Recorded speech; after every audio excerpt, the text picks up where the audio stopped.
నీతిగా, నిజాయితీగా బ్రతకడానికి ప్రయత్నించేవారు కష్టాలు పడటం చూసినప్పుడు మనసులో ఎన్నో ప్రశ్నలు తలెత్తుతాయి. ఈ విషయం గురించి బైబిల్ ఏమి చెబుతుందో కొన్ని రిఫరెన్సులతో వివరంగా చూద్దాం. దుర్మార్గులు ఎందుకు వర్ధిల్లుతున్నట్లు కనిపిస్తారు? బైబిల్లో కూడా ఇదే ప్రశ్నను భక్తులు దేవుడిని అడిగిన సందర్భాలు చాలా ఉన్నాయి. ఉదాహరణకు యిర్మీయా ప్రవక్త ఇలా అడుగుతాడు: యెహోవా, నేను నీతో వ్యాజ్యమాడునప్పుడు నీవు నీతిమంతుడవుగా కనబడుదువు. అయినను నీ తీర్పులను గూర్చి నేను నీతో మాటలాడగోరుచున్నాను. దుష్టుల మార్గము ఫలించుట ఏలా? మహాద్రోహులందరూ సుఖించుట ఏలా? యిర్మీయా 12:1. అలాగే కీర్తనల గ్రంథంలో కూడా దావీదు మరియు ఆసాపు వంటి భక్తులు ఇలాంటి ఆవేదనను వ్యక్తం చేశారు. కీర్తన 73లో ఆసాపు ఇలా అంటాడు: భక్తిహీనుల క్షేమమును నేను చూడగా గర్విష్ఠులను బట్టి నేను మత్సరపడితిని.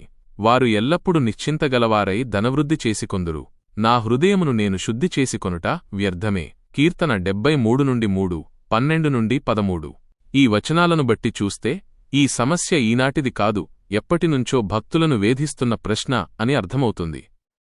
దీనికి బైబిలిచ్చే కొన్ని సమాధానాలు ఇక్కడున్నాయి. 1. తాత్కాలికమైన విజయం. దుర్మార్గుల విజయం, వారి ఆనందం కేవలం తాత్కాలికమైనవి అని బైబిల్ స్పష్టంగా చెబుతోంది. వారి సంపద, అధికారం గడ్డి పువ్వులాంటివి.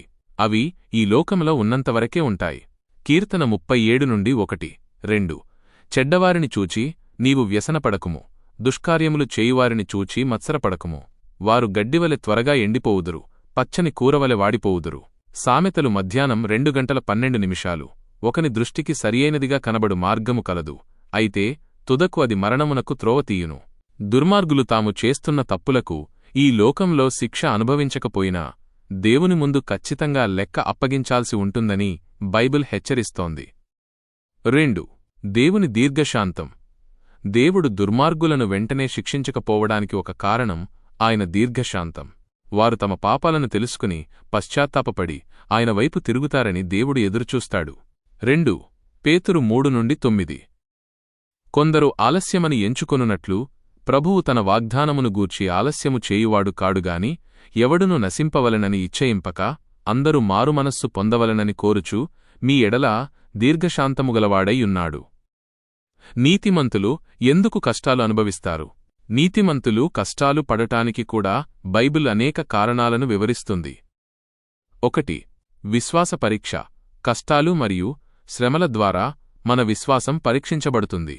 బంగారం అగ్నిలో శుద్ధి చేయబడినట్లుగా శ్రమల ద్వారా మన విశ్వాసం మరింత బలపడుతుంది.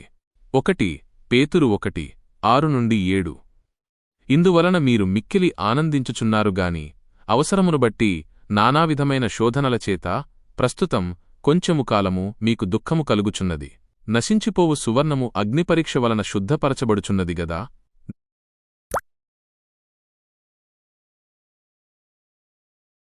దానికంటే అమూల్యమైన మీ విశ్వాసము ఈ శోధనల చేత పరీక్షకు నిలిచినదై యేసుక్రీస్తు ప్రత్యక్షమైనప్పుడు మీకు మెప్పును, మహిమయు, ఘనతయు కలుగుటకు కారణమగును.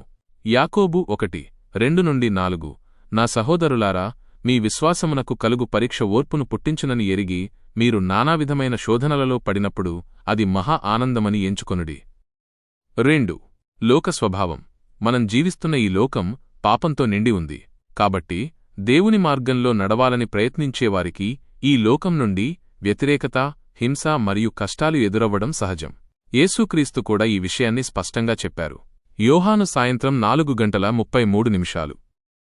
లోకములో మీకు శ్రమ కలుగును, అయినను ధైర్యము తెచ్చుకొనుడి, నేను లోకమును జయించియున్నాననను. 3. దేవుని ప్రణాళికలో భాగం. కొన్నిసార్లు మనకు అర్థం కాకపోయినా మన జీవితంలో జరిగే ప్రతి సంఘటన వెనుక దేవునికి ఒక ఉన్నతమైన ప్రణాళిక ఉంటుంది. యోసేపు జీవితం ఇదర్కు ఒక గొప్ప ఉదాహరణ. తన అన్నలచేత అమ్మివేయబడి ఎన్నో కష్టాలు అనుభవించినా చివరికి దేవుడు అతడిని ఉన్నతమైన స్థానానికి హెచ్చించి తన ప్రజలను రక్షించడానికి ఒక సాధనంగా వాడుకున్నాడు. ముగింపు. కంటికి కనిపించే తాత్కాలికమైన క్షేమాన్ని చూసి మోసపోకూడదు. దుర్మార్గుల విజయం నీటి బుడగలాంటిది. నీతిమంతుల కష్టాలు వారిని నిత్యత్వానికి సిద్ధపరిచే పరీక్షలు. అంతిమ విజయం శాశ్వతమైన సంతోషం, దేవునియందు భయభక్తులు కలిగి ఆయన మార్గంలో నడిచేవారికే సొంతం. కీర్తన 73 17-19 23-24 వచనాలలో ఆసాపు చివరికి ఈ సత్యాన్ని గ్రహిస్తాడు.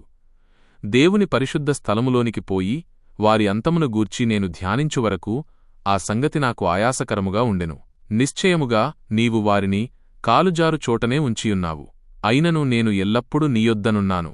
నా కుడిచెయ్యి నీవు పట్టుకునియున్నావు. నీ ఆలోచన చేత నన్ను నడిపించెదవు. తరువాత మహిమలో నీవు నన్ను చేర్చుకొనెదవు.